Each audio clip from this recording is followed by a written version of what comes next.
Salut les turfeuses, salut les turfeurs, bienvenue pour un nouveau pronostic de Benoît Requin. Merci pour vos likes, pour vos commentaires, n'hésitez pas à vous abonner pour recevoir tous mes pronostics tous les jours et pour accéder à tous mes tickets pour la course du Quintet, rendez-vous directement dans mon commentaire épinglé. Ok, place au pronostic du Quintet du vendredi 21 janvier. Direction à Cagnes-sur-Mer pour le prix à Charles Gasteau. Plat, 1500 mètres, 16 partants, réunion 1, course 2, indice de confiance, 1 sur 5. Petit retour sur le Quintet du jeudi 20 janvier. Dans mon pronostic, je vous ai donné le tiercé, mais en 8. Ok, c'est parti, on commence le pronostic. Et on commence avec le numéro 1, Wazashop. Et on écoute son entraîneur Christophe Escuder. Wazashop a fait une très belle année 2021. Maintenant, ça se complique. Il est chargé ici et la distance représente le bout du monde pour lui. Il fera néanmoins de son mieux. Alors ce que j'en pense de Wazashop, eh bien il reste sur 2 échecs consécutifs, il va porter le plus gros poids et on le préfère sur plus court, il aura fort à faire. Le numéro 2, Romero, et on écoute Nicolas Perret. Romero est un bon cheval, il n'est pas très facile à entraîner mais très sympa sur la piste. Il faut le laisser dérouler. Cette fois-ci, il y a beaucoup de partants et c'est un point d'interrogation. J'aimerais bien que la piste reste bien souple. Il est en pleine forme, c'est un test pour savoir si on peut continuer ou pas dans cette catégorie. Alors ce que j'en pense de Romero, il enchaîne les victoires, il reste sur une 2e place, ce sera son premier quintet mais il peut briller d'emblée. Le numéro 3, Norwegian Sir, et on écoute Cédric Boutin. Norwegian Sir reste sur des sorties sur la fibrée, une surface qui n'est probablement pas celle sur laquelle il est le plus efficace. Il retrouve le gazon vendredi et c'est un cheval qui apprécie les pistes souples. Le matin, il donne satisfaction, j'espère donc le voir reprendre le cours de ses bons résultats ici. Alors ce que j'en pense de Norwegian Sir. Alors tout d'abord, c'est lui le 8e de mon pronostic. Alors Norwegian Sir, il a échoué lors de ses 3 derniers quintets, mais c'est vrai que sa situation sur l'échelle des valeurs s'est améliorée et il va tenter d'en profiter pour remettre les pendules à l'heure. Le numéro 4, The Live Freedom, et on écoute Dominique Souchon. The Live Freedom a bien couru en dernier lieu, mais c'est plutôt un cheval de piste souple. Il ne faudra donc pas que cela sèche trop. Il ne faut pas non plus qu'il soit trop en contact avec les autres chevaux. En outre, il n'a pas de marge au poids. On espère le voir à l'arrivée, mais il faut que tout se passe bien. Alors, ce que j'en pense de Live Freedom. Bon, tout d'abord, lui, c'est mon 2e cheval de complément en cas de non partant. Alors, il a couru 6 quintets, mais malheureusement, il n'a jamais réussi à terminer à l'arrivée en 6 quintets. Là, il retente une nouvelle fois sa chance. Bon, à force d'insister, il va bien finir par y arriver. Le numéro 5, Perle de Nuit, et on écoute Édouard Montfort. Perle de Nuit Perle de Nuit a un bon numéro à la corde et se retrouve à côté de chevaux qui vont de l'avant et elle va pouvoir les filer. C'est un plus. Ce n'est pas un quintet trop relevé, elle n'a plus de marge mais a prouvé en novembre qu'elle restait compétitive. Dernièrement, dans la listed, elle court bien mieux que ne l'indique son classement, elle a sa chance. Alors ce que j'en pense de Perle de Nuit, elle a remporté le quintet du 17 août, elle a terminé 6e de celui du 23 novembre. Là elle est confiée à Stéphane Pasquier, elle peut faire mal. Le numéro 6, Houton. Et on n'aura pas les commentaires de l'entraîneur pour ce numéro 6 en même temps. Houton est entraîné par le chef d'équipe des muets, Fabrice Vermeulen, alias le roi de la carpe. Ouais, le roi de la carpe. Alors ce vendredi, Houton retrouve la valeur qui lui a permis de remporter son quintet, donc attention à lui. Le numéro 7, Chiamala. Et on écoute Michel Krebs. Chiamala n'a pas d'engagement sur la PSF actuellement. Or, elle est un peu moins compétitive sur cette surface que sur le sable. En plus, elle est sous le coup d'une pénalisation de 2,5 kg. Du coup, il faut voir si elle pourra ou non se montrer compétitive. Sachez toutefois qu'elle est en pleine forme. Alors ce que j'en pense de Chiamala, elle préfère la PSF, c'est vrai. D'ailleurs, elle reste sur une victoire et c'était sur cette surface de prédilection, la PSF. Alors cette fois-ci, oui, c'est de l'herbe. C'est de l'herbe, mais sur sa forme, méfiance.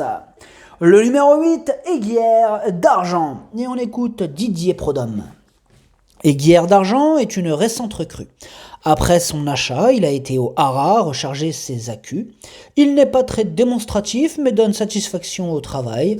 Il est réputé comme ne voyageant pas très bien. Le fait d'être en meeting est donc un plus pour lui.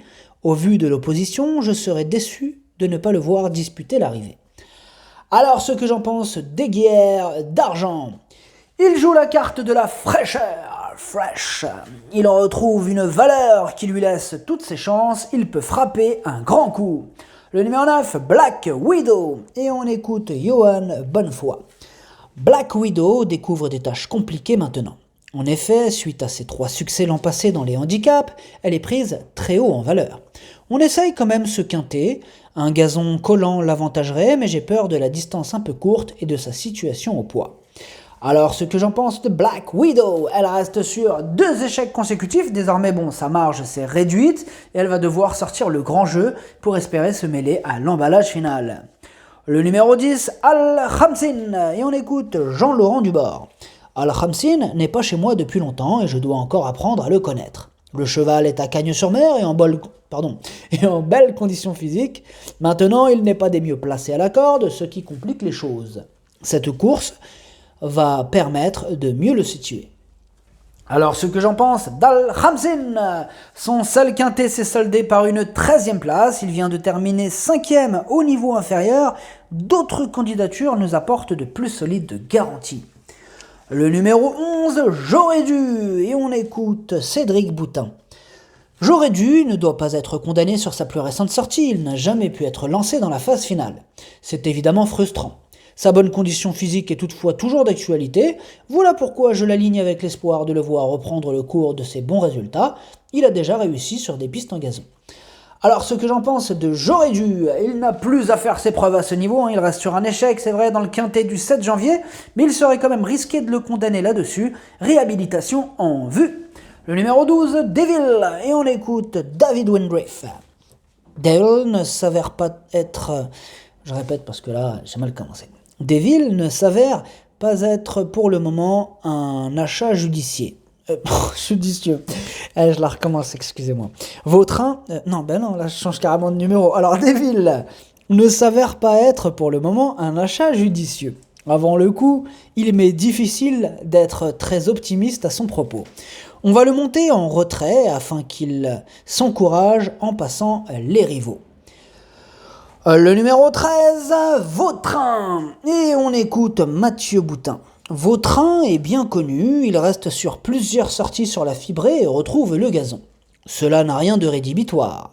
Ses 2 plus récentes victoires ont eu pour cadre des pistes en herbe. Il paraît très bien le matin.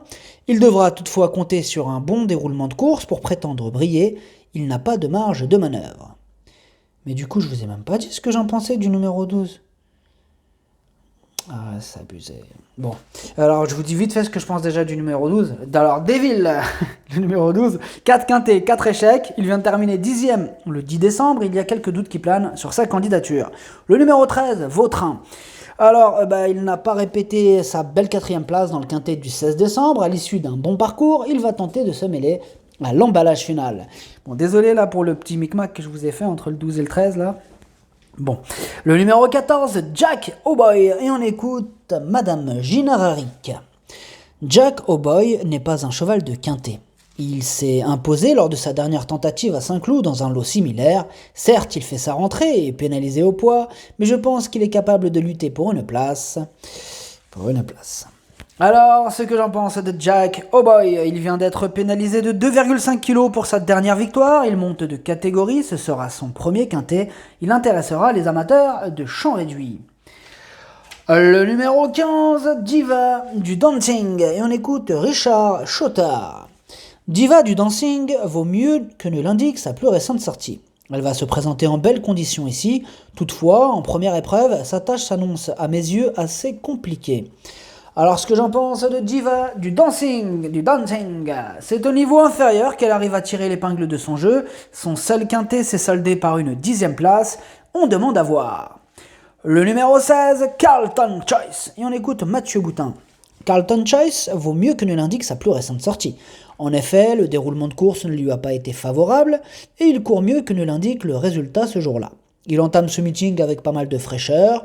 Il se retrouve finalement en première épreuve, lui qui était tangent. Est-ce une bonne nouvelle? Le résultat le dira. Alors, ce que j'en pense de Carlton Choice. Alors, lui, tout d'abord, c'est mon cheval de complément en cas de non partant. Ces 5 derniers quintés se sont soldés par autant d'échecs. En revanche, c'est vrai que sa situation sur l'échelle des valeurs a fondu comme neige au soleil. Possible trouble fête. Le pronostic, ça donne 8, 11, 2, 5, 6, 7, 13. Merci d'avoir suivi cette vidéo. N'hésitez pas à vous abonner pour recevoir tous mes pronostics tous les jours et pour accéder à tous mes tickets pour la course du quintet. Rendez-vous directement dans mon commentaire épinglé. À jouer avec modération. Bonne chance. Chopez-le moi. Ciao.